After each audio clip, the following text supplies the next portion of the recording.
بسم الله الرحمن الرحيم. السلام عليكم ورحمة الله وبركاته. بسم الله الرحمن الرحيم. الحمد لله رب العالمين والعاقبة للمتقين، والصلاة والسلام على خاتم الأنبياء والمرسلين محمد وعلى آله وصحبه وأتباعه أجمعين. إلهي أنت مقصودنا ورضاك مطلوبنا، فأعطنا محبتك ومعرفتك، لا أسألكم عليه أجرا إن أجري إلا على رب العالمين. اللهم وفقني لبيان ما يحتاج الحاضرون إليه وما يصلح أحواله. خدای تبارك وتعالى هم أنذن طاعات عبادت لنذي أعمال صالحة لنذي دعاء خير لنذي دين يولنا نام خير ذات بلومات خدای تعالى هم أنذن قبول etsin. Mübarek Ramazan ayda geliyor. Evdaki hafta Cuma'dan önce Ramazan ayı girecek. Huday Teala hemmenize mübarek etsin. Huday Teala bir mübarek aylan kadrını bilip de lehze be lehze, sa'a be sa'a, gün be gün, gece be gece kadrını bilip de nihayet istifade etmek hemmenize kavmi khişiniz içerleriniz bile nasip etsin inşallah. شهر أعوذ بالله من الشيطان الرجيم. بسم الله الرحمن الرحيم. شهر رمضان الذي أنزل فيه القرآن هدى للناس وبينات من الهدى والفرقان. صدق الله العظيم. إن شاء الله بيجي فرصة بولونن رمضان ayın içinde iqtisam durmalı zatlamız enkuden idafarak da yav durmalı zatlamızdan bir tovar zatları ki ulamalar yığnaptırlar sizin hizmetinizi eşittirer. Elbette Ramazan ayının mesailinden süreyim. Geçen yıl bitin aydıptık elhamdülillah ol hizmet kompüterde tekmilce CD'si var. Ruze mesaili ruze deyip öz CD'si amadır. Felsefesi var şonna mesaille var. Kaptanına o cozbecik de vardır. Felsefe ve ahkam-ı ruze diyen kitapçık var. Ayarlı olan sonra bir tovardatlı valiye ki khas dinanlar için galabası şayet de hemmeti şu kitapçığın içinde cevabı bağ var. Buna daşarda hizmetinize koyuptırla gerekli doğallara. Bir Ramazan ay 10 ayın içinde en mübarek aydır doğallam. Recep deydi, Şaban deydi, bagat eviyale, faziletleri kan bulan hemmeti muqaddime Ramazan aydan çürüm. Hemmeti Ramazan ayın silaq olantan kaptanının silaqlı geliyada. Ramazan ayda or etmeli işlemimiz var inşallah. Şu aydılacak zatları qaim hem billaylin hem amel edeylin, yetiştiğimden ne eşittireylin. Başka doğallara fırsat da az. Ondan sonra mol mesul kompüterimiz de anneme dahonna inşallah şiiceki görünü ertakşama yetirer neydi CD'sine. Bir de avukat Ramazan ayı haçan tutup beklemelisi var. Onda mesela ziyafetın şulukluğu bilen giyeceği galli inşallah ertakşama şol avukatın varagası bilen şiicen CD'sine ertakşama inşallah yetiştirer CD'ler. Deslava Peygamberimiz sallallahu aleyhi ve sellem ayetiye bir adam Ramazan ayı imanı olup şunu Hudayım farz etti qiyinne olsa halalladım koyup dağatandan gün yaşayanca aç edip arada tutsa şun näme günahı olsa geçiler deydi. Ondan sonra da mesela Ramazan ayının içinde bir ayda bir gününü açıp dursun. Keyfine mesela. Sonra da iştiba ettim, onu tutmamış deyip tövbe et yani.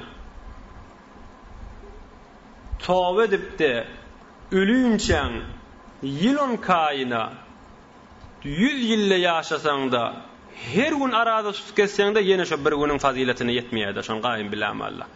1000 yaşasan da 5000 yaşasan da umurtay arada tutkessen de şu bir güne yetmeyede. Fırsatdır. Hey olaqan olcadır. Bir adam Ramazan'ı arada tutsa Huday Teala farz etti deyip gecesine Peygamberimiz sünnet etti deyip taravasını okuysa bu adamın günahı geçildi dipdir. Ondan sonra men fakat nokta ulamaların aydanını hizmetinde eşittirer. Geremiz alıp durayım. Kadir gece var Ramazan ayının içinde. Kadir gecede 27-nji gece diyen var, 21-nji var, 23-nji var, 25-nji var. Ya aradan Ramazan ayının ýerinde de belli der diýen görürüňmi? Gelin inşallah başga dostlara değiştirelim. Selallige turýar. Selallige turanmaýyn. Hem ödün uykudan açılmadan çüreyim. Hem de gece namaz okuyman adına näme diýerler? Tahajjud diýerler. Ýylon kaýa biziň turmagymyz gyn. Erti namazda tursak bolýar şo bide. Hop gece turup namaz okuyup başaramda arada Ramazan ay bize ulkan fursat dogalla. Gelin gayrat edeýin, turmaýyňyza. Derrew hawa sowuk da bolsa, kızgın da bolsa dehret kılan 2 rekat namaz okuyaýyn. Namazda halan forman okuýarmel. Bir alkan bir kul huvallahu goş, 3 kul huvallahu goş, inna anzalna goş, kul a'udhu falaq goş, kul a'udhu bin-nas goş, 3-4-üsün goş, 5-üsün goş, 7-üsün goş, bir däne goş hiç fark etmeýär. Nefillip durarsyňyz, ýerinden de dua edersiňiz. Hem hawaňyz açyk bolar, hem iştäňiz açyk bolar. Hem de inşallah kıyamet gün tahajjud namazı okuýarlar tursun ýerlerine inşallah Ramazan aýynyň bereketine ýylyn kaýyň belkem Hudaý Taala tahajjud okuýarlar denetsin. Şunu inşallah öýüňiz bilen bile ejra etjek bolan. Turan moýumyz okuysak heýwere sowaply selälikde daňatmaga okulan namazda Hudaý Taala bilen benden arasynda bir däne perde ýokdur, mustaqimda. Şonu gaýym billah mala. Yine bir bellemel noktalardan teftirus saim. Arada tutan adamı ağzını açmak. Birce yarım hurma bilen, bir hurma bilen ya Resulullah bilen Peygamberimiz arada tutanın ağzını açmak diýipdir da. Bir näçämin güýjümiz ýok, ony öýe çagyrar ýa-ni, onuň nahar berer ýa-ni, iftary aglaçarlyk berer ýa-ni ýok, men aýtýanym fagat diýipdir. Bir aglaçarlyk, bir içerim su, bir içerim duq, bir däne ýel hurma, bir aglaçarlyk bir zat berseň bolýar. Haýyş çekin elinden tutun, gep men köýden agdyň açdyň. Bir näçe musulman ýurtlarda şeýle bir Ramazan aýymyz bir owadan bolsun inşallah. Hudaý üçin.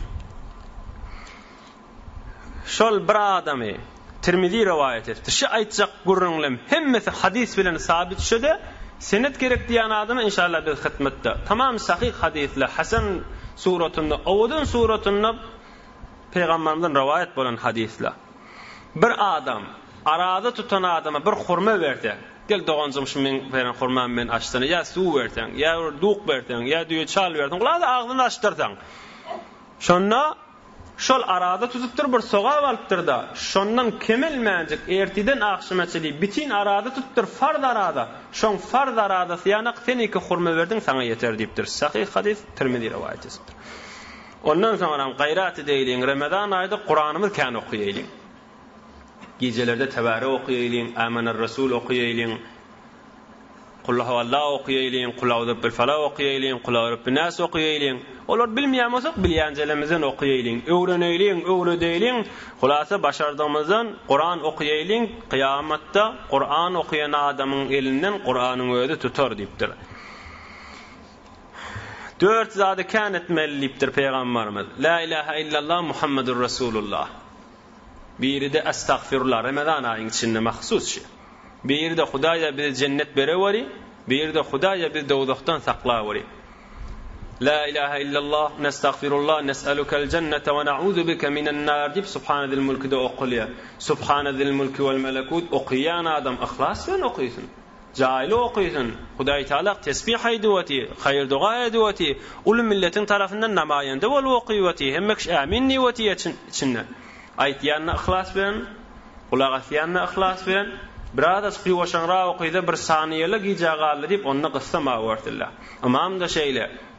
Bir toğra adam bir daha gijagaldyň, 2 daha gijagaldyň diýenne gyzyp özüne çalatma okuýar diýdirjek bolup, özüni öwdürjek bolup, näme etjek ondan soň namazyny daýlap berip, bille gelýän bir teberrik, owadan namaz 20 rekat, 30 rekat, behterin jemaat gelýärdi.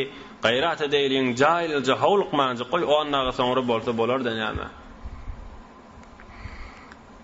Ondan soňra da dehretliljek edeýin. Şu aýtjak bolýan zatlarymyz bir tohary Ramazana has däl ha. Yani onu da ulamalar şun Ramazan ayda canınız bilen icra edin diýipdir. İnşallah hemişe adet etkilersiňiz şolara. Dehretlice edeýin hemişe. Dehret diýanymyz nurdur. Dehretlik edýän adam hiç wagtda bi iman dünýeden gitmez. Dehretlik edýän adamyň öýünde bereket bolar. Dehretlik edýän adam hiç wagtda çörege dar bolmar. Hemişe rızkynda tamam wusat we bereket bolup durjakdyr. Ondan sonra azanla ba agdatsızlyk bolupdy, azan çekilipdi, gurrun etmeli däl. Azan çekilipdi, akşam azan bolsun, ikindi azan bolsun, yatsadan bolsun, ertir azan bolsun. Ondan sonra öýle azan bolsun, fark etmeýär. 5 wagtna azan çekilipdi, azanyň nihayet hormatyny saklaň. Şeriňdäkilere de aýdyň, azançy näme diýse siz de şonu aýdamal. Asanca. Azanyň dogasy rahatjak. Türkmençesini aýdamal. Hudaý ya Hudawanda. Hudaý kişi azanyň şu namazyň eýesi. Peýgamberimize kıyamatda wesilany bereweri. Tamam bolup rahmetke ahmar rahimin ýamal. Şu azanyň şu namazyň eýesi Hudaý Peýgamberimize kıyamat gün wesilany bereweri. Allahümme rabbe hadi da'wati tamma ve salatul qaima at seyyidina Muhammedin el-vesile şin terjemesi. Yoksa da öğretini öğrenecek bolsaňyz da alhamdulillah juzwy deken, kitap deken, arabiçesini okuyacak bolsaňyz da. Bir adam ýanky dogany azandan soňra etse men özüm elinden tutarnypdyr Peýgamberimiz kıyamat günde. Azan menen dogan arasy, azan menen tekbirin arasynda doga kabuldur, doga sörüňeşiň diýipdir Peýgamberimiz. Ya Rasulullah näme doga diýilipdirler? Onda bu dünýä o dünýä bize afiyet ber şon doga. Bu dünýä o dünýä Hudaýa biz rahat bolaylyp şon doga ediberin diýipdir. Bunu forsat geçle dağı. Ol yönü bidirip gurrundan hahay vahaydan ya qiyvattan ya birdattan onun yamallar ýörsaytam. Aňyrdan gelleňizden mescide girin tesbihiňiz bilen estağfirullah bilen la ilahe illallah bilen Muhammed Resulullah bilen şu zatda bilen mescidlerimizi özümizi awadallaýlyň doasla azandan soňra doa kabuldur. Azan men tekbiriň arasynda doa kabuldur. Elbette hemişe aýtýar. Ey ahi destez dua kerden medar ba icabet yaratdy o ýetçekar. Wezifemiz dua etmek. Hudaý Taala hayrimiz için ne goýsun diýip dua eder. Halasa kabul eder, halasa kabul etmez. Dua bir ibadet, öz wezifemiz bitirersiz. 5 wagt namazymyzda gaýym dureýin. Ramazan aýda gaýym dureýin. Hudaýa dawamyn berdiýeýin de ilon kaýa gitmeden çirim. Öz wagtlaryna erkadam bolsa mescitlerde cemaat bilen denany bolsa öýlerine ýeke we ýeke.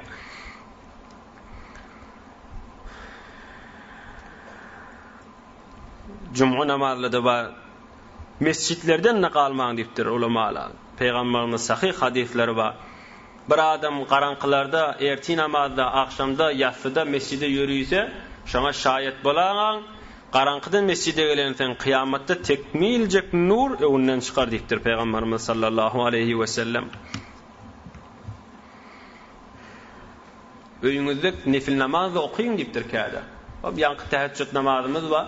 Öýümizde okuysak gowda şon öýde käde nefil okuýun, öýde gabr ýalet goýmaň diýipdir Peýgamberimiz. Sukut bolup hiç bir namaz okulmaýan, içinde zat öwredilip öwrenilmeýän etmeň diýipdir. Öýüňizde de nefil namazyny okuýun. Kullan nefil namaz öýde okuymak gowda.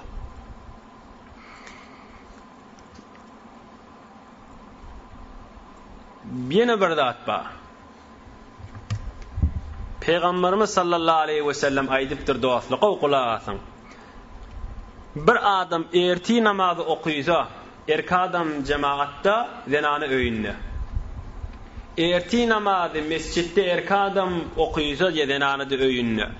Salam berenden soňra gün noğuyança otursa, zikredip otursa, ahun molla bolsa, dersi bile bolsa, ya Kur'an öwrenmek, öwretmesi bile bolsa, o ber özümizde tesbih bilen subhanallah, estağfurullah, la ilahe illallah, Allah Allah, Hudasa, gün noğuyança de tesbih bilen Hudaýa agzap dursa, be her hal, gün doğdy, gün ýakşyca ýokaryk galdy. 2 rekatdan namaz okuysa kanat lehu ka ajri hajjatin ve umratin tammatin diýipdir Peýgamberimiz sallallahu aleyhi ve sellem. Şol adam bitinjek, tekmiljek kabul bolan farz hac bitireniň sogaby bar. Farz hac bitireniň sogaby bar. Farz hac bitireniň sogaby bar. Rawahu Tirmizi we hasanahu. Erti namazdan soňra otursa, ta gün noğuyança, gün noğdy, ýaxşy gün ýokaryk galdy. Nohum bir 2 rekat namaz okuysa, 2 rekat nefil. Bir kul vallahu ve şan. Başka sure kan muhim değil. Doğa edip de çıkıp gitti. Şol adam kanat lehu ka'ajri haccetin ve umratin, hem hac hem umra, tammetin dipti de. Tekmil hac umra, tekmil hac umra, tekmil hac umra dipti Peygamberimiz sallallahu aleyhi ve sellem 3 güdek qıygırıp tekrar edip aytıptır şunu. Sahih hadis Tirmizi rivayet ettir.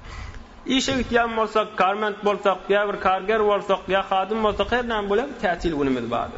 Gelin gayrat edeýin Ramazan aýynyň içinde. Başarsak her gün, başarmazsak heftede bir gün, başarmazsak Ramazanyň içinde bir gün inşallah şunu etjek bolaýlyň.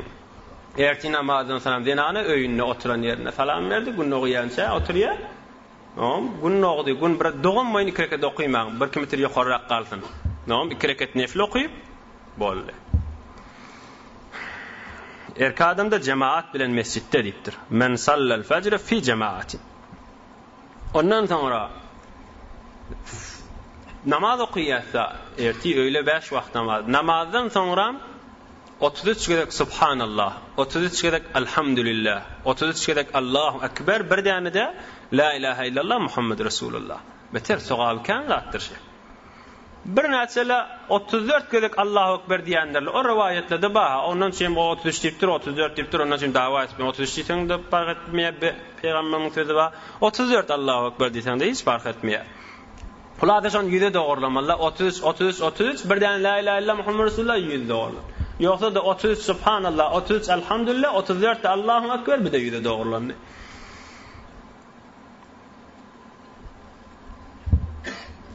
El-muhafazat ala salat-ı teravih.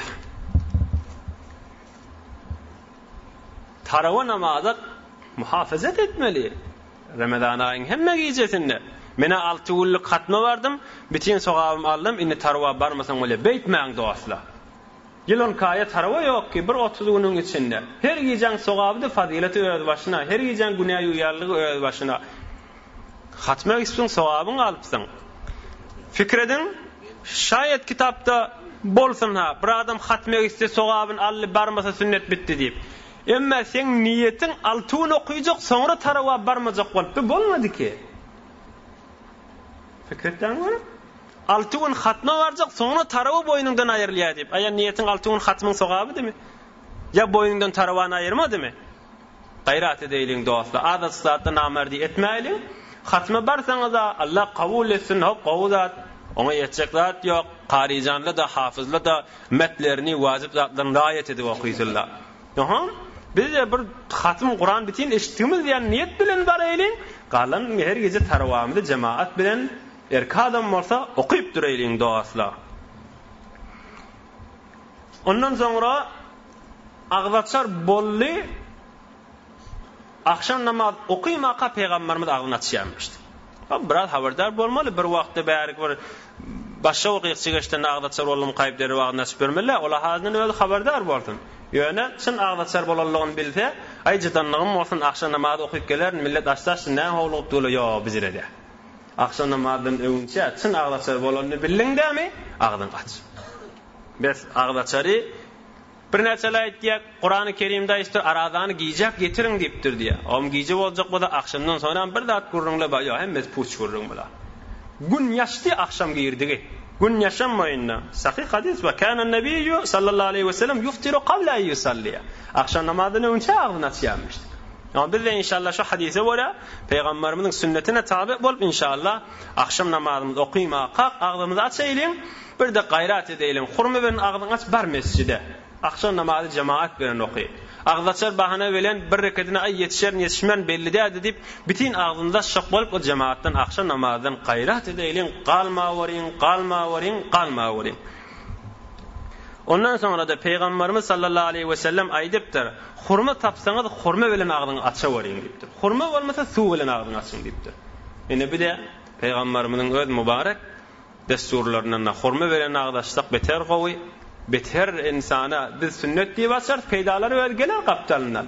Yani bir şez andaza galbyňdaky damarlaň içindeki çerbilerini yakmadan çürüyüm, arada tutup da hurma bilen ağzın açsan beter mufid diye. O biz niyeti sünnet bilen ağzında açar hurma bilen nem peydaları var tabi.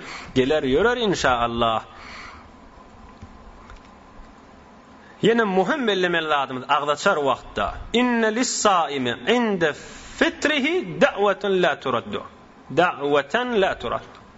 Ağdaçar wagtda oljan ellen beraman bir dua etden galyň. Her gün öz başyna dua bar.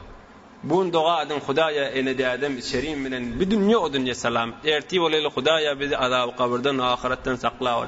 Her arada tutan adam ağdaçan moýuna bir makbul duasy bar. Jaýjysy şu dünýede görünip duran. Onu ýa-da aýtdyk. Bizim wezifämiz dua etmek. Hudaý Taala hikmetiniň isteýişine görä seni meni biçaran hayrymyz üçin bolsa inşallah kabul eder. Ol algymiz baýanyk bolup durmaly däl. Biz wezifämiz dua etmek. Ondan sonra Ramazan aýyň hemme ýerinde boljak. Akşam ýatjak bolanda, selälik turanda, selälik nahardan sonra 2 rekat nefil okuýandan sonra, erti bilen okuýandan sonra 5 wagt namazdan sonra hemmesi bir beş andaza teberrük wagtda 30 gün ya 29 gün Ramazan mı? Şol evvelin lehzesinden ahirin lehzesine çeli. Hemmesi bidun istisna tamam bereketlidir. Şunu haysi bir lehze bolsun. Selallik ip yatmak, selallik imani öte tutsan nefilin aradağında doğru, farz aradağında doğru. Yöne selallik nahar beter bereketli nahardır. Ondan qalmajak bolun diýipdir Peýgamberimiz. Garar selallikde boljak bolun diýipdir. Yöne bir wagtda behar delili bolsun. Selalligi men akşam ip ýatýanmyşdyk. Sen aradan doğru diýär ýa sen işgaly bolýar ýa makruh bolýar bizre gurrun ýok. Yani selallik nahar bir bereketli naharda. Çay sudan sonra nahardan sonra da elhamdülillah owadan bolsun Peýgamberimiz çay su içenizden sonra bir gow hamd aýdyn. Hudaýa şükür bizi musulman etdi. Hudaýa şükür biz iýip tutdy. Hudaýa şükür bizi Ramazan nasip etdi. Hudaýa şükür halal rızk berdin. Hudaýa iýipçälimiz dine hyzmat nasip et. Hudaýa sen has bendelenden molayly. Hudaýa takwalygymyza hyzmat edebereli. Halal rızky ýorta bereli şu iýipçämiz bilen ip dua etsin nitdir.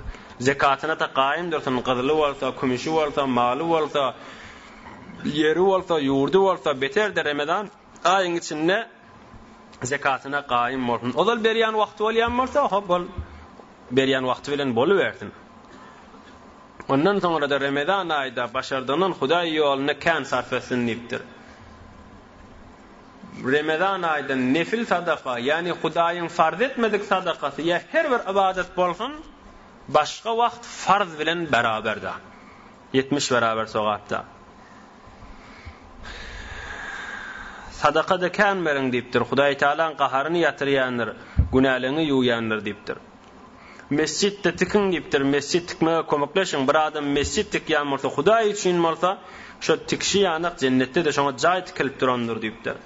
İfşa'us salam we it'amut ta'am. Assalamu alaykum attırın diýipdir. Assalamu alaykum diýmäge bir utanmalylar. Assalamu alaykum we rahmetullah. Kuşefte min nodal tamam meseleler bilen geçti salamın gurruna. Erkadam bilen denane bilen assalamu alaykum we rahmetullahi we berekatuh dip yetişdiňizden tanıýan gowru buruňyzdan geleňizden sonra salamy berewerin. O birde itamu tam agdaçarlyk, felallik bir-biriňi berip durmak. Ýollan ýa berdi bir adamyň eziýeti, kynçylygy bolsa başardyňyzdan aýra werin diýipdir.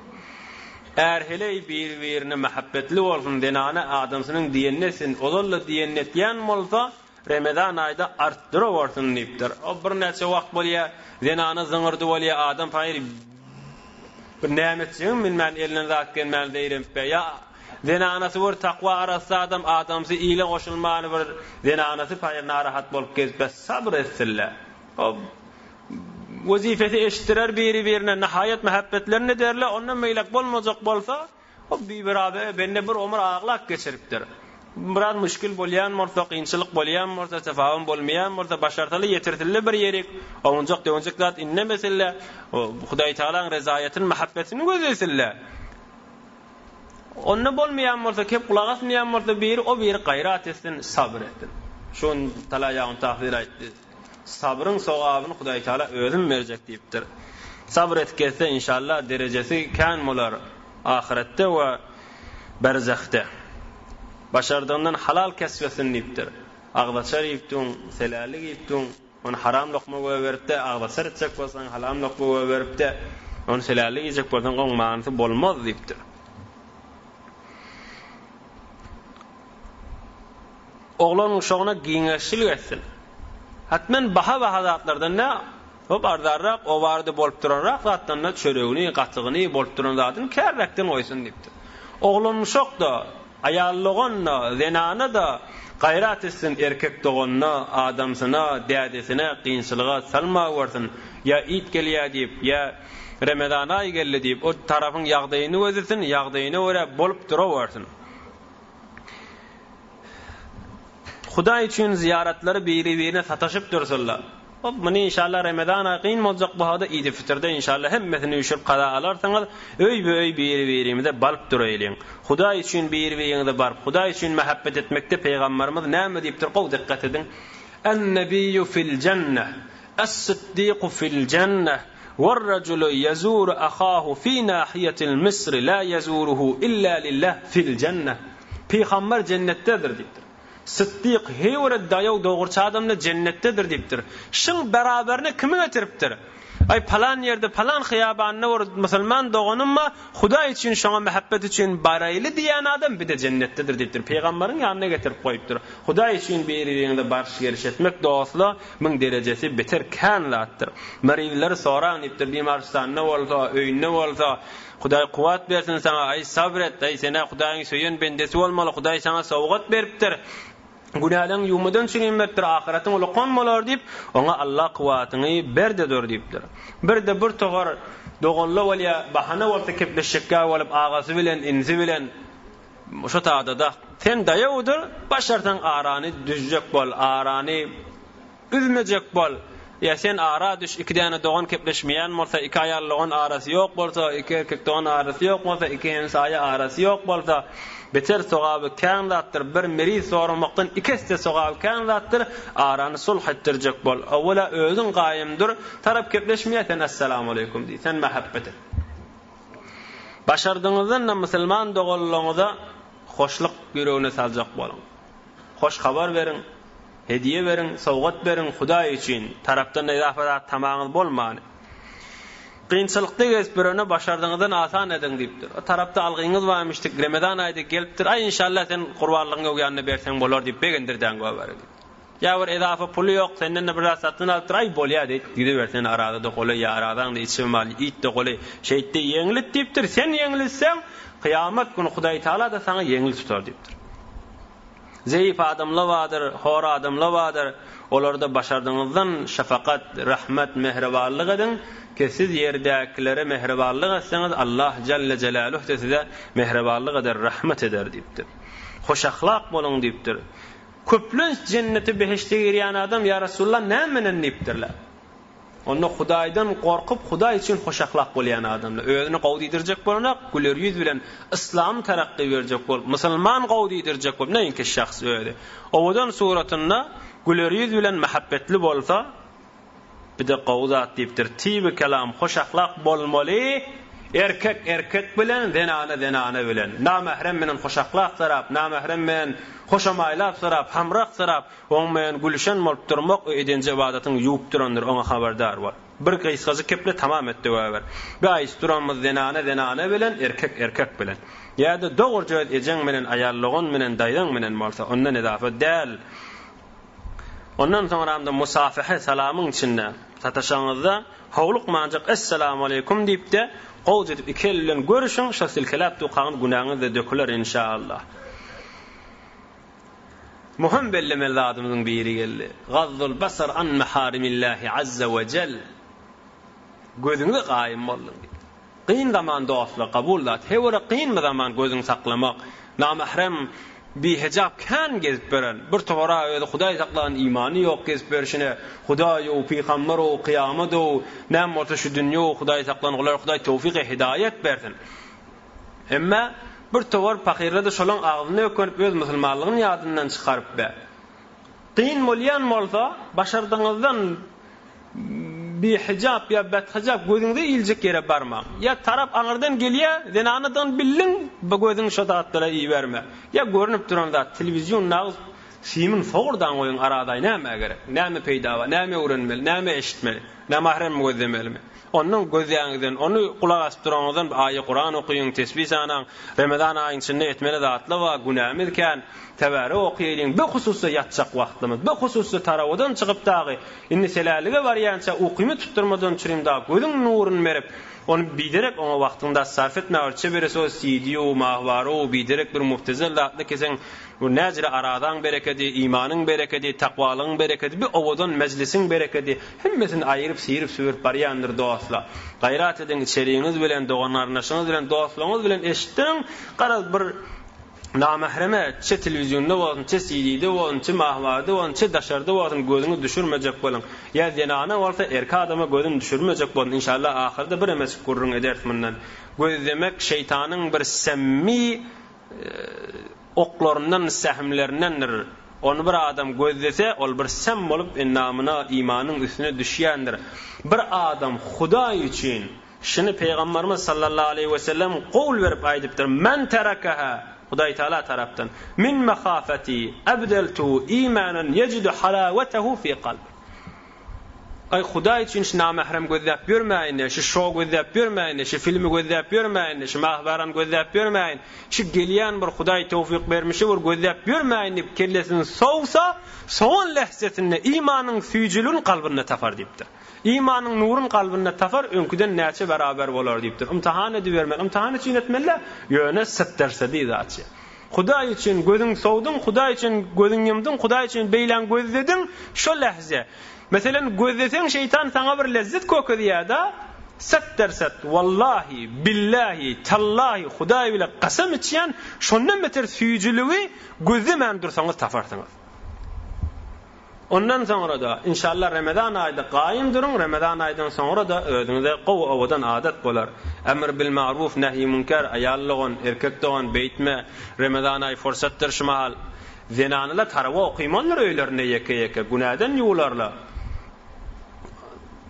Tarawaň oky, ondan sonra aradan gaýym bol, gıybet etme, töhmet etme, başagyň öýüňde boljak bol. Şoda da gaýymdyr, bir-birini tapşyryp duraýlyň. Ondan sonra gowa adamla bilen oturşmak, arasda zenanyla bilen oturşmak.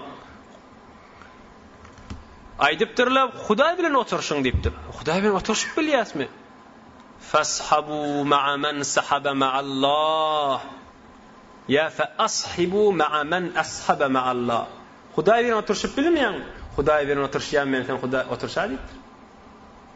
Hudaý bilen oturşyň, Hudaý bilen oturşyp bilen, Hudaý bilen oturşýan adamlar bardyr, şola bilen oturşaň diýipdir. Hudaý bilen oturşdyň bolar diýipdir. Arasa adamlar bilen oturşyň, sohbete merde Huda merdet konat, sohbete her nasiza serdet konat. Gaýr oturşmak muhim zatdyr doýaslar. O adamlara heftede as günne hukman tataşdanır. O bolmasa heftede, o bolmasa aýda bir Hudaý üçin oturşyň, imanyňyza kömek bolar. Diliňizde gaýym bolun diýipdir. Dilla we beter muhim zat ýa göz ýaly. Gıybet, töhmet ikine bir oturşaňda derre falany diýip başladyň gelýär. Bu hususda zenany jemaatla habardar bolsunlar. Gurrun esela halal haramdan falan dat näzire bolýar, falan dat dogrymy dogry bolsun. Ýoksa bärki halk agzamak ýa biderek gurrunlardan o bir diýip harra warra gurrundan el çeksinler. Salavatda kan okuýun diýipdir. Bir adam Peygamberimize Hudaý üçin salavat okuýsa, Hudaý Taala ona 10 salavat okuýar diýipdir. Başarda gowy işte bolsun. Elinden gelmese salgy bersin. Bäh falan da hewre gowdatdyr. Falan ýerde gowy mejlis bardyr. Falan ýerde oturşyk bardyr. Falan nawar gowdatdyr. Falan kitap gowdatdyr. Gowdady garad ýetişdiňden salgy berip ödipdir. Hudaýa gaşyn çağır diýipdir. Bir adam elinden tutup tarawa getirsen. O da tarawa okuydy sogaby barda. Meselem 1000 sogaby barmyşdy. Şoň sogabynyň kemel menjek, şoň sogabynyň saňa da 1000 däne berjek. Edil şonda malam bolsa. Bir adam elinden tutsan, klasy getiripsen, tefsire getiripsen, Kur'an öwretipsen, Kur'an klasy eltipsen, jymga eltipsen, her näme bolsun. Şo tarap gelensen bir sogab aldy. Şoň sogaby ýanyk saňa besinjek berilýär da onkudan kemel menjek. Muslim rivayet etdir sahih hadis. Bir musulman doganyň aýybyny aşşak bolup berme. Özümiz ýagdaýymy gözläýin. Özümiz näme diýimiz belli-de. Falanat bizire, falandyr kişire ol bizire bolupdyr. Ol utanman falan iş edapdyr. Ýok, halkyň aýybyny açma. Halk bilen işiň bolma. Aýybyny ört üstüne. Eger sen aýybyny örtsen, kan aýplama dostlar. umumi ayımızda var, hususi ayımızda var, oğrinça günahlarımızda var. Sen Müslüman doğanın kıyın, şeytan vasvas ettirip ayttıracak bolup tuğa aytmasan, sen de bir hususi ayıplanma. Şodur şuna qalar, kıyamette Hudaý Taala men nefsini açmarın dipdir. Sen Müslüman doğanın ayıbını açmasan. Ondan sonra sabır etmeli. Yanında birime aytdık. Eğer heley biri-birine oğulgıydı, enedäde oğulgıydı, bir tor oğulgıydı, enedäde ne edip berpe, bir tor enedäde çynnan oğulgıydı edip berketpe. Bir tor eğer heley biri-birine qaradyk. Bir aqunnäde, bir rat, bir arat düşürün, öz ýaşlygyňyz bardyr. Bir şeyden o bolmasa sabrı öwe tutawaryň. Näme sabr etsen günälerini ýuwup duranlar ahiret derejäni artdyryp duranlar. Bir şek şübhe. Peýgamberimiz aýdypdyr. Mani Buhari rivayet ettir. Yine sabır Ramazan ayının içinde. Şayet öyleden sonra sen susap başladın bu kızgın havalarda, kızgın yelin içinde. Onda da gayret edin, sabırlı bolawaryň. Kabul'a, Afganistan'ın içine İslam gelenine, sahabala gelenine dostlar, sahabalan iyi biçmek alqaydan rahatları tökönüpdir. Zat tapmandırlar. Öylerde inni İslam getirecek bolup gelýärler. Ahir zat birce hurma galypdyr. Hurma näet ýanmışlar. Bir ýere agymna salyp, çeýnäp ýutmanjyk o birine bermer. O da çeýnäp ýutmanjyk o birine. Bir hurma var şu aýlanıp duha. Her kimin agymna bir emesik gitýär-de. Ýuwaş azalyp şäniňe geldi diýär. Soňram şäniňi sorup ona geçirýär. Sahabalar peýgamberimiz ýaraly. Şäniňi sorup ona geçirýär. Şäniňi sorup bir tobar sahabalar şu taýda açlykdan jan mertdirler. Bir tobarlarda ölüp bärik getipdi. Ýene de musulman edip Afganistan 200 ýyl bäri İslam bolup owadan geçip şu açlygy Ramazan aýyda şeýle horluk çekip din getiripdirler. Bir keýifçilik, bir bolçuluk, bir nygmat. Hudaýa şükür selalygymyz bolba, agdaşarlygymyz bolba. Bir çörek bilen gatyk da bolýanmasa wallahi boldaçy sahabalaryň zatlaryny göreňde. On bin nygmat bolçuluk, bir ýurt parahatlyk, bir keýifçilik, 1-2 saat men as bolýanmyşdym, bir kynçylyk tahammül etmesen Hudaý Taala meni bendäňlerini gudratyň bir kökezmeli, musulmanlygyň ýüze çykarmaly. O biraz kynçylyk bolýanmada gayret edeýin, sabr edeýin. Hazrat Ömer dağa aýtdy, bir jeňe gidemizde susuz bolup, suw bolmady diýär aslan. Şonna şu eňlemizde boýnumuz ýere gaçarmy kadydyk, susuzlukdan tıkır etýär diýär şekellämiz boýnumuz. On bir diýeleri öldürüp diýen içindäki şol olar suw içinde saklayan suwuny içip bir tovar rahat bolduk diýip aýtdy. Ondan bärde şu ýürüýümizde boýnumuz ýa gerdenimiz tıkır etip ýere gaçarmy diýip gorkdyk. Şähetde biz horluga, kynçylyga, susuzlyga bardyk diýär. Biz 50 ki susuz diýsek oň ýüzden ýerine barana gayret edeýin. Bir näme aşyk etberen, näme peýdas we susuz etberen, näme peýdas we Hudaý zaklan, ol Hudaý Taala mustaqim dasturunyň öwünde inşallah daýaw durar, sabr eder. Bir beter bir kynçylyk da ýok. Ýöne itminany kamylymyz ba alhamdulillah. Qyşyň içinde, qysga wagtda arada tutýan bolsa, tomsyň gün tutar ol iman ba adam. Tomsyň gün tutmaýan adam, ol qyşyň gün orta wagtda tutup bermer. Hudaý tawfik hidayet bersin. Ve bir 5 saat da bolýanmasa onu tutup bermer. Ol adam bir jadamany aşsuzlygy men durmany agdymaşýan ýene adam ýok da. O näme bolsa öz daňarçylygyndan etýär. Bir wagtda bir günah edasy derrew bir 2 rekat okuýardym. 2 rekat günah edipdir, derrew 2 rekat okup Hudaýa men tawba etdim, estağfurullah. Men günahym geçeweri diýsin, inşallah basym günahsy ýuwlar diýipdir. Bir adam 2 däne aýallygyny bolsa, bir adam 2 däne gyýyzygyny bolsa, Peýgamberimizden bir näme diýip soralan bolsa, bir de bolsa bolýa diýjekdi diýär. 2-2den kan aýallygyn, 2-2den kan qyýdy bolsa, qowdy edep berse, qow ahlagyny başardygyndan soň iýbiçligini berse, wajabat lahul jannah albatta. Hukman şol adam jannati boldy diýipdir. Zenana jemaati Peýgamberimiz aýdypdyr. Tasaddaqna ya maşaran nisa ay zenana jemaat hewre günahı kändirsiň diýipdir. Diliňiz bilen, gözüňiz bilen, izzetiňiz bilen, şugulluňyz bilen, gıybat bilen, halky ýamanlama bilen sadaqaňyzy känmerin. Sadaqa berseňiz inşallah Hudaýyň gaharyny ýatyrarsyňyz diýipdir.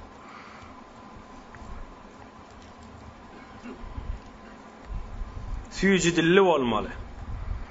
Şunu talaýagyň tahdir aýtdy. Bir hurma sadaqa berin. Hurmaňyz ýok bolsa yarım hurma sadaqa berin. O da ýok bolsa şeýle zat tapman hurmaň yarymyny tapmaýan bolsaň süýji dilli bolun diýdi. Erki adama zenanaga. Neyinki zenana erki adama süýji dilli bolunmam. Neyinki erki adam zenanaga süýji dilli bolmaly. kargerlerinde elinizden eteğinde işlep duran adamlara da yumşaklık bayan ay aradadır qiyinçılıqdır ay bolya bir saat önçädi ay böylen bir saat istirahat edeweri qara şojura bolun kıyamatda da Hudaý Taala size yumşaklyk eder dipdir. Amele salih az da bolsa dewamledin dipdir. Bir her gece yatacak bolanda tebarruk okuyamış ya mesela Amener Resul ya Ayatul Kursi şon dewamlet az da bolsa inşallah eser kan bolar dipdir. Mihman gelasa janyň menen kulluk edewer dipdir. Janyň menen kulluk etmek näme? Hutman mewalar awadallaq goýmam ýok da asla. Janyň men kulluk etmek öwnüne gülüp çykmak. Ondan sonra öýüňde baryňy çörek bilen çaýyň goý baryň şomuş hökmen tukana gitip ýortup berme. Öz öýüňde baryňy ihlas bilen goý bolly şo. Janyň menen gözüň. Bu mahal näfil bolupdyr falan mehman geljek awadallaap zatlary goýmaly ondan sonra mehmanyna kyn görýär. Öňkü türkmen nämişdik mehman peresmişdik sahymişdik ewara. O näzire sahy bolýar. Gelenne öýüne baryň goýýar. Ola qanatda şu. Biz de şizire bolýar. Hem ýüregimiz giň tutaýlar, hem de biderek tejemmülata barmaýlar. Mehman geljekmişdik, geldin kafemizde açyk öýde barmyda goýar, öýde işlemizden goýar. Şonu ihlas bilen goý hemmesini, ola qan mehmany kulluk etdiň. Ene dädine de kan dogady. Hudaýa ene dädime iki dünýede rahmet edip, çe ene dädine bawon çe dünýeden geçen bolun. Musulman doganyny hökmen tapşyrýandyr. Maňa dogada bolawary diýip biri-biriňizde dogada bolawariň, bize de doga edin inşallah biz de size doga ederiz. Estağfirullah kan aýdyn hemme musulmanlar üçin. Bir adam güne 27 gedek her günha 27 gedek Allahumma gfirli ve li walidayya ve li ustadi ve li jemi'il mu'minina vel mu'minat şoňa seride bolýar. Ýok tamam etse ahyryna çy okuýberdi.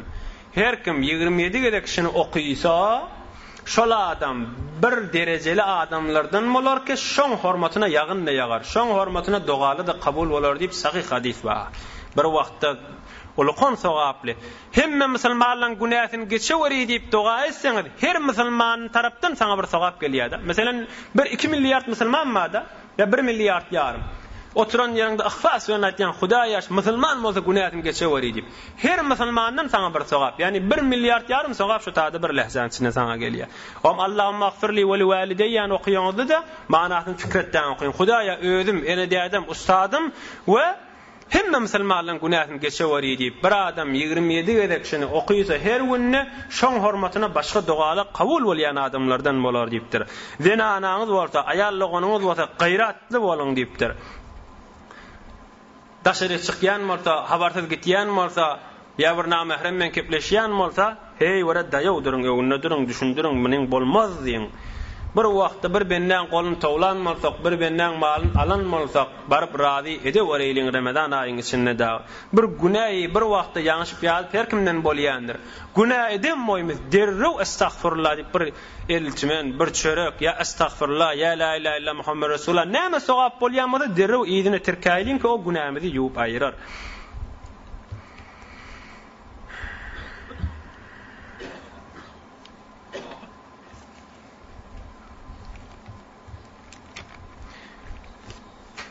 Hayır zatda tamam musulmanlara alqa bolayly. Ol ýitde musalla kömekleşmeli bolar, ya jumada kömekleşmeli bolar, ya öz araňyza bir näçe mahrum ýerler we dostlar, ahun näde ýokmuşdyk, ene dädesi ahun näde dämişdik, mahallesinde ahun ýok. Çyndan bir muhtaç ýerler we ne CD-den habarlar we ne kitapdan habar we ne jozbeden habar we şo ýerlere da bir-biriň bilen arkalaşyp da hyzmat edeweriň dinine. Ramazan ayda sogaby kan bolar inşallah Hudaý tawfik berer başga ýylyň hemme ýerine hyzmat etmeklige hem saýalaňyň gowmy hyşyňyň habaryny Allahyň duruň näforumrak ganimat mügüni bir towar hanawadaly bolýa hopeni komiteden alyp bilen ýaşy kiçenrak oglan uşakdykan özi karger adam çyndan şojura hor bolup geçiren adamly bar. Ýok bolýan bolsa olabadan o mahalleden ýaşyrakdan mutmain adamdan sorapdyr. Wara zayıf adamlar baş olara kömekçi bolawereýin.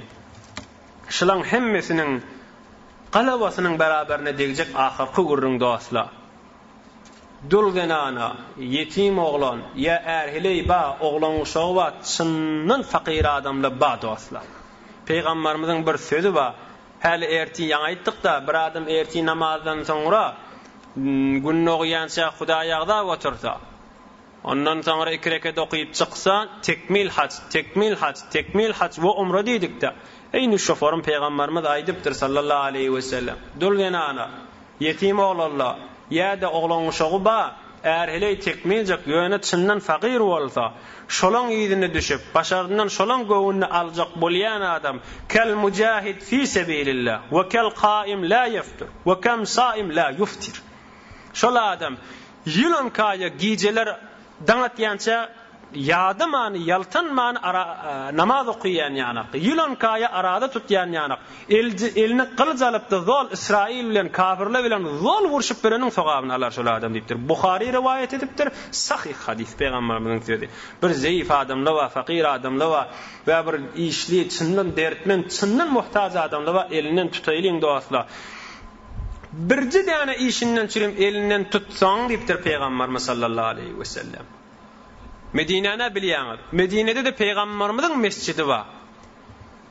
Bir adam şu gümmediň içinde ya owasyna aýtsa golýanym şu ýerlerde bir musulman doganyň işi varmış, edaridir, bazarydyr, müşkillimiş, eline tutup geljana şu taada diýip, ya şu tak gelmeli, imzaň şu taada, ya gelen bir 5000 tümenmi, 10.000 tümenmi, bir kizetumi ya ýagmy, be her hal müşkilin asan etsen Peygamberimiz sallallahu aleyhi ve sellem aýtdyr. Medine'ye gelip men mescidimde, Mescid-i Nebi'de 2 aylap çıkmanı yatıp 5 wagt okuyup itikaf oturup 2 aylap gece unnidin men mescidimde oturanından yankı zayıf adamın elini tutup işin bitirenin öyle birce iş varsa şan sogap kendiptir. İtikaf diýilýände ödün ferişte meňledip 10 güllep şu mescitlerde oturanda bir nihayet sogabı var. Yo o deyiptir Peygamberimiz. Medine var. Peygamberimizin mescidinde oturup 2 aylap gece unnid çıkmany durşuna tesbih 5 wagt namazyň mescidin Medine'ň imamy bilen okuýsan 2 aylapda otursan şoň sogabyndan känner bir zayıf ya işi bitmän duran azajykda bolsa elinden tutup işini bitirsen diýipdir. İslam dini muhabbet dinidir dost. İslam dini agzybyrlyk dinidir. İslam dini bir-birimize el berip de Hudaý üçin işimizi bitirmekdir. Şuň talaýagyny tahzir aýtdy. Bişr Hafi diýen bir ewliya geçipdir. Bagdatda gedýänmiş. Ayagy ýalaňaç gedýänmiş.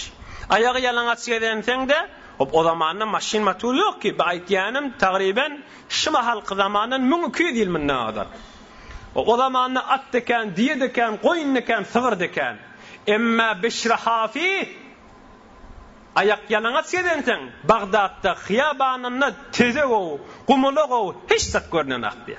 Ne çör o, ne atın ki, ne sığırın ki, ne eşeğin ki, ne diyen ki, ne koyunun ki. Şu Bagdatda Bişr Hafi'nin ayağının eteğine yapışmasın deyip aslında yok diye. Özü koyun deken, sığır deken, eşek deken, diye deken, at deken. Bagdat şehrinin içinde Bişr Hafi ayak yalaňaç gedýänmiş. O Hudaýyň awliýalaryndan Hudaýa aşyk bir däl bolup geçiren adam. Ayak yalaňaç oňa da zor ayagyny nejis diýecekde. Şoň hormatyna Bagdat diýen ulkan şäheriniň içinde ýeriň ýüzünde nejis ýok diýdi.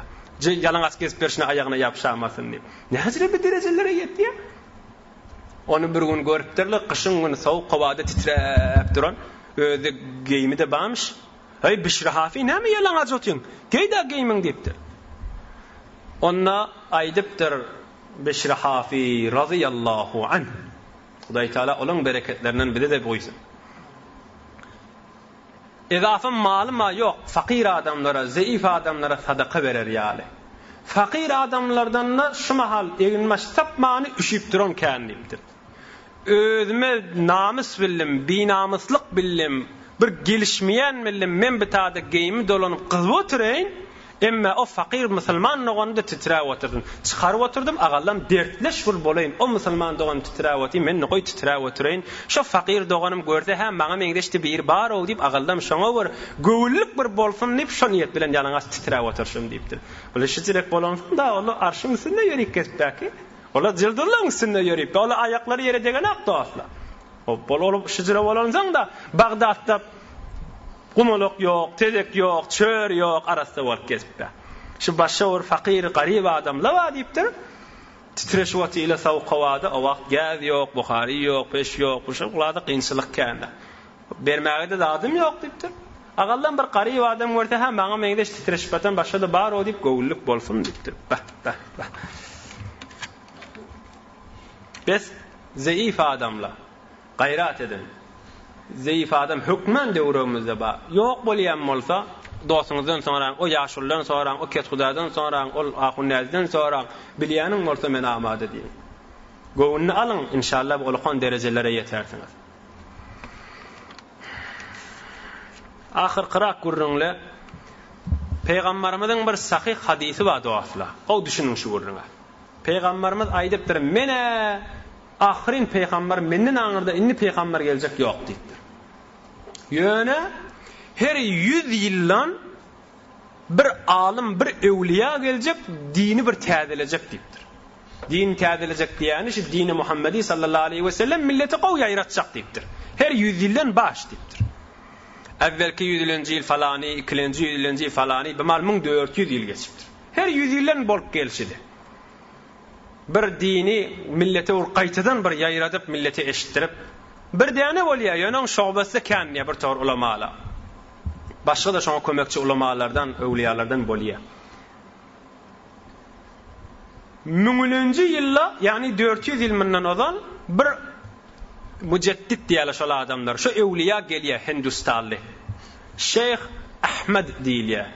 İmam Rabbani Mujaddid el-Fisani. 1000 ýyl tamam bolup 2-nji 1000-nji ýyla geçenni şu taýda bir dini täzelep 100 milyonlarça adamlary, näçe adamlar tawbasyna sebep bolup Hindistanyň bir tovar ýerini musulman edip din täzelep İslam gaýta bir dünýäge bir ýaýradan adam şu. İmam Rabbani Mujaddid el-Fisani Şeyh Ahmed Sirhandi. Şu ulaqan ewliýaň bir Ramazan aýlarynda bir mübarek kefi wady asla. Beter bir hawasyny jem edip iki gulagyň içinde saklap, beklep amal etmeli adamlar. Ýynyň dyglyk ýa-da görüň. Bir nama ýazyp içinde aýdypdyr. Men Türkmençe näýden bir ay tamam bereket, tamam hayrat şu ayın içinde diýipdir. Şon bir ayda Qur'an ýyny diýipdir.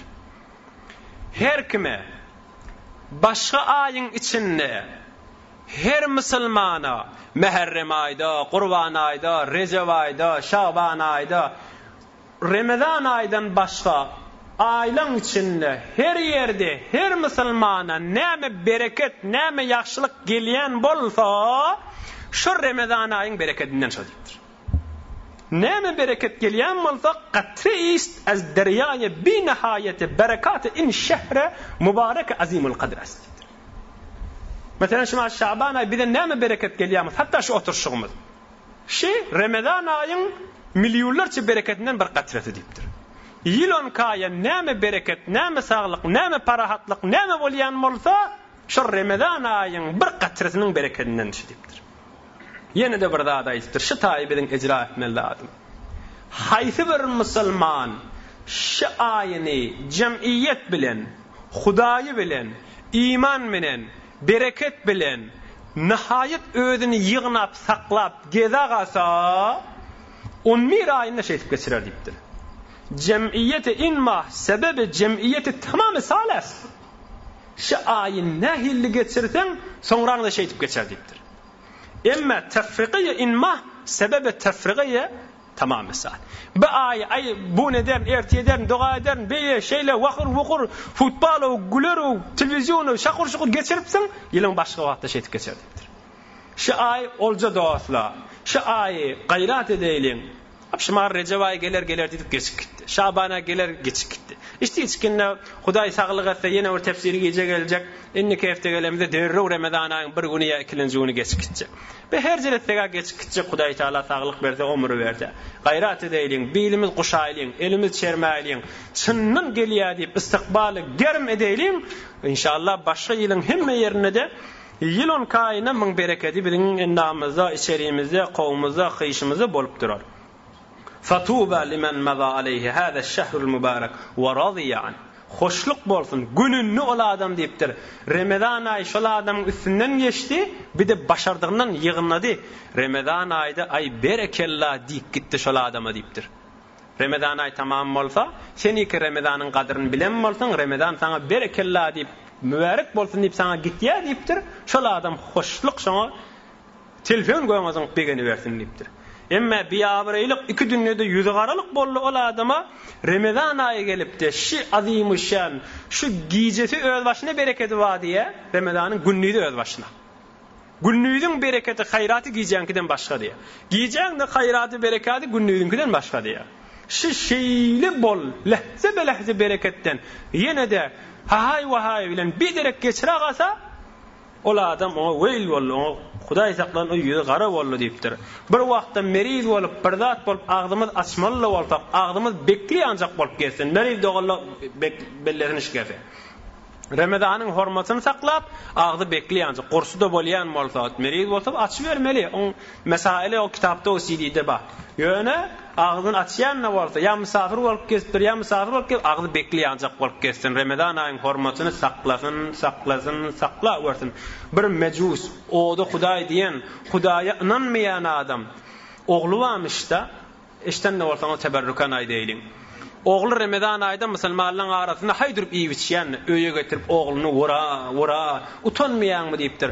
Musulmanlaryň gözüniň aldyna sen iýitýän diýipdir. Bir kafir oda Hudaý diýen, peýgambera, kıyamata, Qur'ana inanmaýan adam. Bu adam dünýeden geçipdir. Ewliýalaryň bir görüpdir, bir jennetde geçipdir diýe. Hayt musulman bolmasaň cennet ýokdy diýipdir. Ola dogry diýipdir. Musulmanyna dädim diýipdir. Şol oglumy bir gün edep etdim. Sen näme musulmanlaryň gözüniň aldyna arada tutýanlaryň gözüniň aldyna iýitýän diýip edep etdim. Şoň hormatyna maňa iman nesip etdi diýipdir. Men janym keýim kökka men agdyma kelime şahadat gelerdi. Ve la ilahe illallah Muhammedur Resulullah aýdyp imany kamil bilen dünýeden geçdim men diýipdir. Ramazan aýynyň hormatyny sakla wereýin. Şılan hemmesi de zenane cemaat hicabın raayet etmesi puştur son bellesin ha. Zenane cemaat bir akıl uçt angaliyat şuna bir iman yoga adamlara bak Hudaý tawfik bersin ola adamlar bir tora öz anana yalan açgezin egin başgaydın Hudaý ba yok Qur'an o peýgamber anana hop ona Hudaý iman bersin tawfik bersin. Bir musulmanyň kynämänkilik bir adamsy jymga barýa öýde namaz okypdy 5 wagtyn okýwati öýdüne musulman niýeti la ilahe illa Muhammed Resulullah diýipdir. Ne ýüz bilen Hudaý Taala sen hijabyň raayet et. Sen ýoluk ýeriň bolmasyn, sen gursagyň saçyň ýygnagyly bolsun. Metni Qur'an sarahat Hudaý Taalaň öýde aýdy watyka ne ýüz bilen jur'at etýär ýüzüni açmaga, gursagyny açmaga, ila ýagyn kökezmäge bir imany ba adamga etmedi işi däş. Ay musulman dogalla bibirabe bir gün meriz bolupdyr. Başyňyza döneýin, adyňyza döneýin, bibirabe bir gün meriz bolupdyr. Bir öz ýagdaýymyza habardar bolaylyň, musulman aýal dogalla bir habardar bolsun, bir günümizde aglaýlyň bir-bireme. Bibirabe bir gün meriz bolupdyr, gaty ýatypdyr. Muny soramana gelipdirler enanylar. Näme diýip meriz boldyň? Näme boldy saňa diýip? Onna ötüne akşam diş verdim diýipdir. Dişimde cenneti verdim diýipdir. Dişimde beheşti verdim diýipdir. Şu beheştiň nygmatyny aňalyp duruşma Hudaý ýadymdan çykdy. O Hudaý Taala da maňa aýtdy: "Ey bibirabe, hyjalet çekmeýäňmi, utanmaýaňmy cenneti wereňde meni ýatdan çykarýaň" diýdi. Maňa gatynrak aýtdy. Şo maňa gatdy gitdi, mahal meridiýatin ele ýagyp sanak diýipdir. Bir musulman adam cenneti werenne Hudaý Taala biz musulmanlara teýýar edip durandadyny meýil edip gözlerini Hudaý Taala käýweti. Hudaý Taala ona melamet edýäti.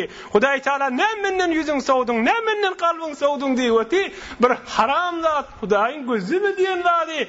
Bir ýerde bir kafirliň bejer duranlardan ne ýüz bilen imanly adam gözlemeli. Hani bir iman, hani Hudaýy, hani peýgamber, hani eňil galýanyň o, hani bir cemaatly o, bir üýşmeli o, jum'aly o, azan o, tekbir o, bir ýerli ýerden, ýüzli ýerden gıýgyrly wati, bir aýallygyň ne imany ýokmy kam, ýa imany ba bolup şeýtýärmi kam.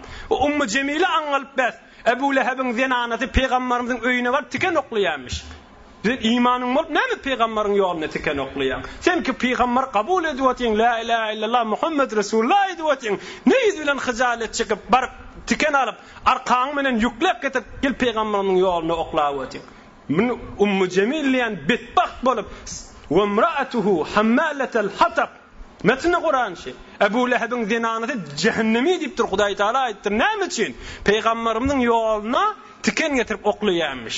Peýgamberiň aýagyna tiken geçsin nip. O bit ýölüň ýoluk bolup dursa riayet etmesen tiken oklamadan güýçli mi ya kan mi ya az mı? Ola ýoluny oklaýarmyş. Sen şeriatyny oklawatyň ahim. Hazysynyň da peýdasy ýok. Ulukon waazmy Recep Madahun Hanafi radiýalarda keplýär. Kulağım men eşitdim şondan. Riayet etmenden sonra hakikat peygamberinin düşmanı şo diýdi. Namaz okuýsun, haja gitsin, arada tutsun. Hejab riayet etmenden sonra hay eline tüfeň alyp peygamberimiz bilen vurşak bolup duran, peygamberimiz bilen yakalaşak bolup duran denana şo diýip aýtdy. Öz kulağım men eşitdim Hazreti Recep Madahun Hanafi hafizahullah. Bir riayet etmeli hecap diýilýän zatlarda bu Hudaý Taala farz eden zady. O iýmany ýok adam gider de oňa meňdejek bolup sen namaz okyp duň musulmanlaryň arasynda inedäden musulman gaýrat edeýleň birme özümiz ýygnaýlyň kimi bun kimi ertilik dünýede kabra barjak gara ýeriň eteňine girjek münker nekir we zorog we ahiret ba 5 günlük dünýedir muňa arlanmajak boleýleň bibrabe cenneti özlemde bibrabe zenana ha cenneti öýäpdir. Şoňa aňalyp duruşyny Hudaý ýatdan çykypdy. Cennet iki Hudaý Taalaň öýde wäde beren zady biz musulmanlara. Hudaý Taala da maňa käýipdir. Ne cenneti görüňde men ýatdan çykarýan. Nämen mehabbet bilen özleýän diýipdir. Nämen mehabbetin geçdi. Cenneti görünne şujura bolýan bolsa, bir haram zatly, haram gözdelýän zatlara da mehabbet ditýän bolsa, günýerek barmaly musulman dogalla Hudaý Taalaň rahmeti kändir. Gaty umidwar bolmalydyr. Behususy bu ümmeti Muhammedi sallallahu aleyhi ve sellem. Ýöne Hudaý Taalaň birazajyk howfuny da bolmaly, gorkusyny da bolmaly, edibini wir bolmaly hatda bar nihayet tamam umidden iştikdir. Emma Hudaýdan haya etmellämi, ýüzüniň suw bolmalymy, iman bolmaly dälmi? Hatta bir adam diýär-de, imanly musulman adam, araq içjek bolsa, ýa zina etjek bolsa, evvelin yedeka, evvelin bar. Henüz ömrüne barmandır. Henüz ömrüne içmändir. İçindäki iman bay qygyrar. Haheş etýän meňsime getirmeşini. Haheş etdi. Ondan şürem. Kan dostlardan sorap görün, evvelin bar şo işi edip bilmän, ele ýagy titrep barp bilmän, ele ýagy titrep barp bilmän, yalandan zor bolar özüni adat etdirýändirler. Şu ele ýagy titrýärlik iman şonu getirme meňsime. Meňsime getirme, meň seň içinde iman ma, seň içinde Hudaý wa, seň içinde peýgamber wa, seň içinde Qur'an ma, seň içinde alham qul huwallahu wa, seň içinde bismillahirrahmanirrahim wa, haheş maňa goşma, haheş meňsime guýma, haheş getirme diýip titredip bir towary alyp galýar. Hudaý Taala iman abreyden ayırman. Hudaý Taala hemmemizi has bendelerinden etsin. Hudaý Taala aýally gollamda tawfiq hidayet bersin, hijab riayet bersin. O bir tawar anan many gezip Hudaý Taala olara da tawfiq iman bersin. Tala ýagun taqdir şonu aýtdy, çarşamba gün, şuwdäki çarşamba şiýilin gurdyň ha. Çarşamba gün, Şaban aýyň şu üstümizdäki aý 9. Çarşamba güne hiç wagtda imkany ýok, Ramazan aýyň başy bolsun. Bes seşemme gün akşam tarawih diýenlerde düpden ýok. Çarşamba gün mollydan, çarşamba günne ikinin moll erti penşemme boljak. Hawada sap bulutda ýok. Sapça bolupdy. Hop ay görünse kan adam menen sabit bolsa belli, gatdan penşemmeden bolar, Ramazan aýy bolar. İnşallah. Hop ay görünmedi. Hawada sap gatdan penşemme günnäm bolýar, Şaban aýyň 30-y bolýar. Ogun ýowmuşek diýär bolýar. Ýowmuşek diýilýärleri şunu düşüneýliň gowjy. Hatman ahbarlarda ýowmuşek eşýänsiňiz ýa ahullardan ýowmuşek eşýänsiňiz. Ýowmuşek diýäni. Meselen şiýil çarşamba gün akşam hawa bulut bolsa, aýda görünmedi belli bolmasa, şonu penşemme gün ýowmuşek bolýar. Emma çarşamba gün hawa sapmışdy. Zır ayda görünmändir, hawada sabitdi. Penşemme gün ýowmuşekde, penşemme gün hökmen Şaban aý, ogun arada tutmak mekruh günäsi we onu nefilli tutanda. Nefilli haçan tutmaly tutajak bolsaň, bulut bolup görünmedi belli bolmany. Ay görünmedi hesabyna aqul nädile taýit etmedile, görünmedi diýsele, onda da hawada bulut tutdy, menne ýowmuşek boldy. Bes hawa saf bolsa, ya bulut bolsa, ay görünligi çarşamba gün taýit bolsa, penşemme gün arada tutar. Hop gecesi tarawih okuyar. Ay sabit bolmasa da o penşemme gün Şaban aýyň 30-y bolar o, Juma günne Ramazan aýyň başy bolar. Hudaý Taala iman abreyden aýyrmahan. Hudaý Taala hemmäňiz içerliňiz bilen halal rızkdan bol berip de has bendelerinden etsin. Hudaý Taala il günüňiz, gowmy hyşyňyz bilen içerliňiz bilen mehabbet, ulfet, agzybirlik hemişe berip dursun inşallah. Ramazan aýda inşallah tefsirimiz badyr. Her açan tefsir yok bolacak bolsa bir hafta önce inşallah elan eder. Hop şu mahallan ayet inşallah Ramazan ay önkü bername yanacak. Tefsirimiz bağıp tarawağın bolýanmasa okuyup gelýänsiňiz inşallah bir taýda her gece bir para hatm okulýar. Her gece bir para. Tarawadan çykýansyňyz bir de tamam bolar inşallah bilelikde tefsiri okuýar. Bir alhamdulillah kul vallahu okuýalyň o 5 günlük 6 günlük okuýanlarymyzdan Hudaý kabul etsin. Ondan soňra hem geler inşallah. Sure Falaq we Nas goşaýlyň. Auzu billahi minash-şeytan.